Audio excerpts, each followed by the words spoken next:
Good evening to all listeners of the Horror Radio Channel. Welcome. With you is Ahmed Zain with a new story from the Horror Radio Channel. Our story today, we will talk about a story by the writer Ahmed Hamdi. And the story is called And Soul Revenge.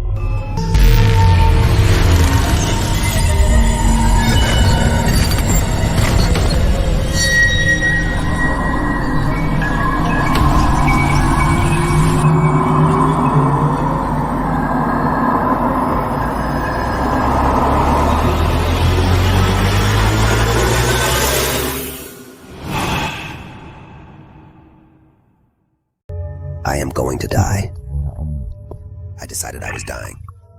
Yeah, 18 years. Keeping all this inside my heart and staying quiet. But now I must speak 18 years, enduring it and bearing the agony every day. No one can tolerate it. It's taking revenge on me, just as I took revenge on it in the past and got my rights. At first I was scared when I would hear her scream, but now, if she disappears for a second, I get more scared. I got used to her. Ha ha ha, but I am tired of playing so much. And still, I will force an end to this despite you. Scream, scream comfortably. This is the last time I will hear your gloomy voice because this game must end. I am fed up with my torment. And from how much I torment you.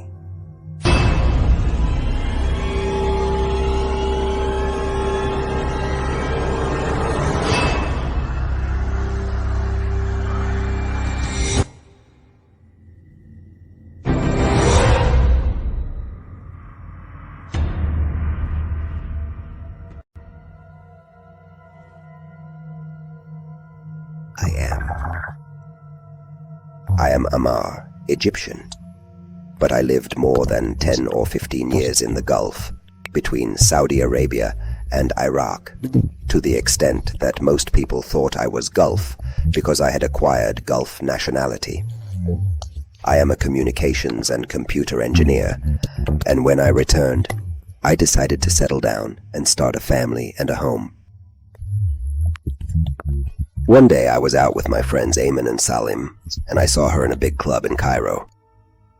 I have a sister named Wishes, the friend of Ayman, my buddy whose name is Mohammed. Ayman introduced me to Wishes and her brother, a girl from a strong, confident, aristocratic family.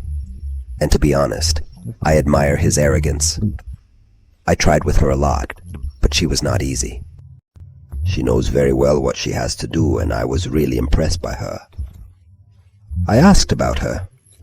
I found out that her father was a respectable employee who died a while ago after a struggle with illness.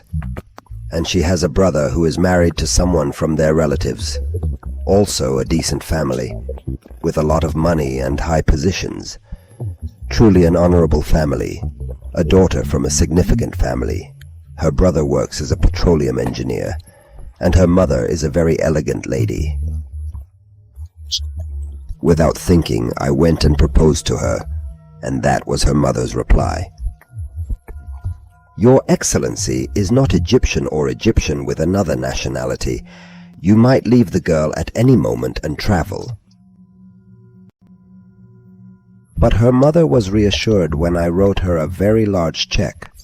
I brought her expensive gold and an owned apartment in her name in the best part of the country, and we got married about 18 years ago. Honestly, the first few months were the happiest months of our lives. But obviously, it was very costly every now and then. A gift for the honeymoon, a wedding gift, a gift for a month into our marriage. A gift, because we came back from the honeymoon. Honestly, money doesn't interest me at all. It's great to pamper your wife and make her proud of you in front of people. The main thing is that we stayed in a hotel for a while until our apartment was ready, and the day we moved into our home after it was all set, I decided to go down and get her a gift, because tradition dictates that. And my mother-in-law likes tradition very much.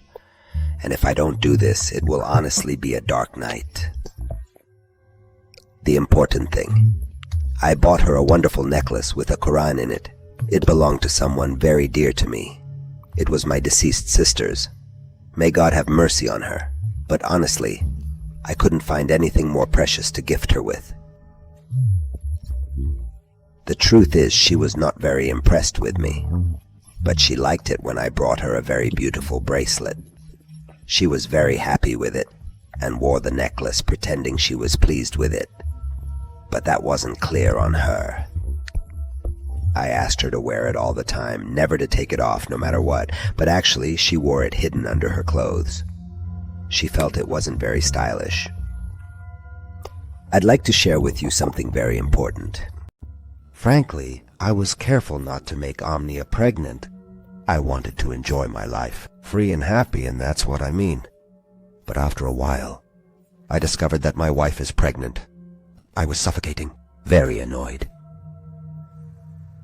But I accepted that. I felt that my wife was upset, but after a while I also reconciled her with a decent gift. I started preparing a room for the next baby. And indeed, we made wonderful decorations and room. The day the room was finished, my wife was ecstatic with joy. In the same day, my wife's brother, one day we came home, he and his wife were behaving strangely. She had never loved Omnia, and that was very clear. But the social appearance is that this is her mother-in-law and this is her husband's sister. It was imposed on them that they remain a family that loves each other. And even my wife always said her brother's marriage was a big mistake, a sin in their life, and God was punishing them with this cursed woman. The truth is, her brother's wife was hot, like a mare, if you will. Honestly, she was elegance and flirtatiousness, and her daughter was just something else, top-notch. Sometimes I was amazed at how she accepted that silly guy. Ha ha ha. Her brother was an engineer. Yes, but he was. It feels like he is in another realm. The important thing is that on that day, my wife took her to see the baby preparations, and Mohammed, her brother, stayed with me. His condition was really not normal. When I asked him what's wrong, he told me that he suspects his wife is cheating on him and is involved with someone else. I am very distressed and feel like dying. I don't know what to do. I asked him, "Do you know how?" He told me through calls and messages that she gets, which make him suspicious and he feels like he might kill meaning. I suggested he install a camera in the apartment because he was sure that the man she was cheating with came to the house, so he agreed. Of course, it was a shock for me, and really tough to bear. It's hard for any man to have his wife cheat. It makes him feel emasculated, incomplete. At first, I tried to calm him down as much as I could and told him, just don't let anyone know about the cameras, and you'll surely discover the truth. I swear I was sad for him. We left my wife and his at home and went out pretending to meet Ayman and Salim. Since I'm a communications engineer, I took charge of the cameras, installed, and connected them to his mobile, so he could watch his house anytime, and we made a deal with the doorman that if any stranger entered the building, to inform him. We made up some vague excuse that he was worried about important work papers being stolen, promised him a big reward, and told us to report back immediately if anyone suspicious came in. And then we returned to continue the evening at my place. After that day, our lives became completely chaotic, as if everything had changed. One day, my wife woke me up. She was screaming unnaturally, so I jumped up, alarmed. I tried to understand what was wrong with her, what happened. After a while, she calmed down and began to tell me. She said, "Ammar, I swear I was sleeping and felt a hand on my back. Initially, I thought it was you, but his hand was very cold. As I turned to speak to you, I found someone sleeping between us, a being without features, so strange. Its body was tiny and frightening. It touched me in an uncanny way, and the strangest thing is that all my body was paralyzed. I thought I would die, and my breath was slipping away. I tried to call out to you, but nothing came out. It came closer and closer, and I tried to move. Its smell was so strange. I felt as if your whole body was going numb. Was that his hand on me? With difficulty, my voice came out and I screamed. Omnia. Oh, beloved, it was nightmare. It's just your imagination, she said again. I swear I wasn't dreaming. It's not the first time, Amar. Ever since I returned to the apartment, I've been feeling this way, and often it's even worse. Believe me, it happens. So often while I'm sleeping, I can't take it anymore. Calm down, my love. I'm here beside you. Don't be afraid. Could all this be hallucinations due to pregnancy and hormones and such? Maybe, my dear. I'm just missing you a little. Ha ha ha. Amar, I'm not crazy. What are you saying? And what am I telling you? I saw it. I believe you, my love. You're surely not crazy. Probably just stressed out, and this is likely a dream because you're worried about the baby, but try to sleep, my love. No, Amar. I don't feel at ease in this apartment. I've been seeing things happen to me since I moved in here. Incidents I haven't shared. My darling, relax. Tomorrow I'll take you to your mother's place for some peace of mind. After much discussion, she settled down, and the next day I took her to her mother's. Hoping her nerves would calm, I thought, should we let her rest a few days? On the same day at night, sitting in the apartment, I saw Omnia enter. She was eerily quiet, her face pale. She opened the door, and she entered her room without a word.